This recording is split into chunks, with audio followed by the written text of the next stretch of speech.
আসসালামু আলাইকুম। এই মুহূর্তে আমার মাথায় যে কেপটি দেখতে পাচ্ছেন, এটা আমরা গতকাল চীন থেকে আনাইছি। দেখতে পাচ্ছেন আমরা যদি অনেক রোদ্রে কাজ করি, এখানে আমরা এই যে কুলিং ফ্যান আছে, ফ্যান ঠান্ডা বাতাস দেবে এবং আমাদের মুখটা ঠান্ডা থাকবে এবং মাথায় রোদ্দুরটা লাগবে না। এবং এটা আরেকটা অপশন, কিন্তু এটা খুবই সুন্দর। এটা সোলার সিস্টেম। আপনার যত তাপমাত্রা পাবে এটা অটোমেটিকলি চার্জ হবে।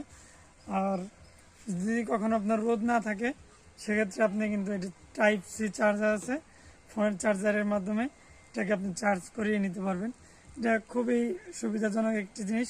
কিন্তু দুঃখের বিষয়, আমার এই পাশে যে ওপেন দেখতে পাচ্ছেন, খালি দেখতে পাচ্ছেন, এই পাশের ফ্যানটা চুরি হয়ে গেছে কুরিয়ারের মাধ্যমে।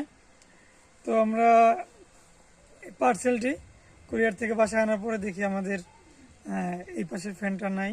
আসলে ওই কুরিয়ার অফিস থেকে ওরা এই জিনিসটা গায়েব করে দিছে। এটা আমরা রিডেক্সের মাধ্যমে আনছিলাম। তো আল্লাহ হেদায়েত দান করুক, যে নিছে আল্লাহ তাকে হেদায়েত দিক। তবে এই জিনিসগুলো খুব ভালো।